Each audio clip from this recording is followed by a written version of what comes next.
Bismillahirrahmanirrahim. Assalamualaikum warahmatullahi wabarakatuh dan salam sejahtera. Saya Syahrizal bin Ridwan, pengurus syarikat Rizal Optometris, iaitu syarikat kedai cermin mata cawangan terbaru kami, iaitu di Green Tamal, Ipoh.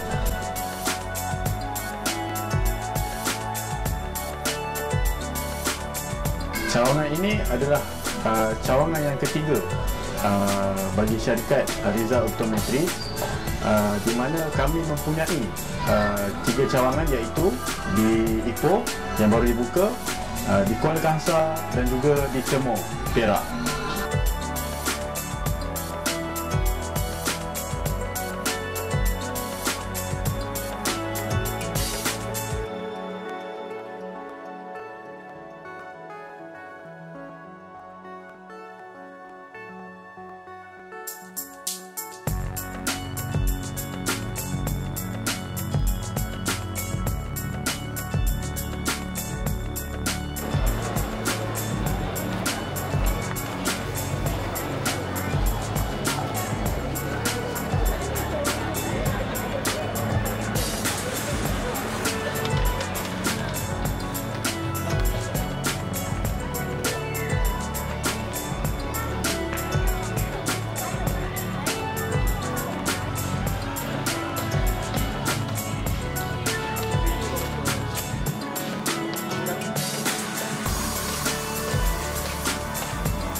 Kenapa anda perlu memilih kami?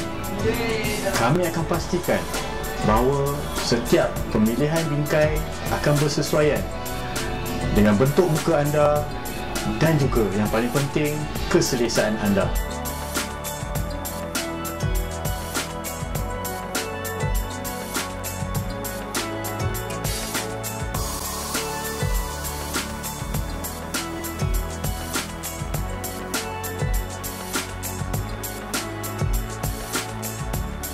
Kami juga menawarkan perkhidmatan pemeriksaan mata yang intensif dan komprehensif untuk kanak-kanak yang istimewa.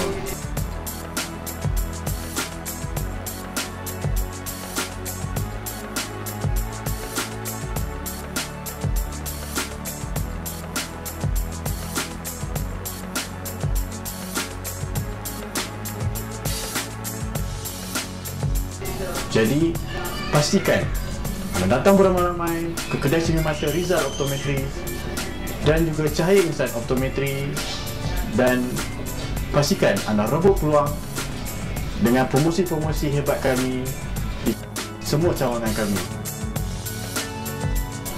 Untuk maklumat lanjut, lawati www.riz/op.blogspot.com atau hubungi saya terus di talian 019 505 2194.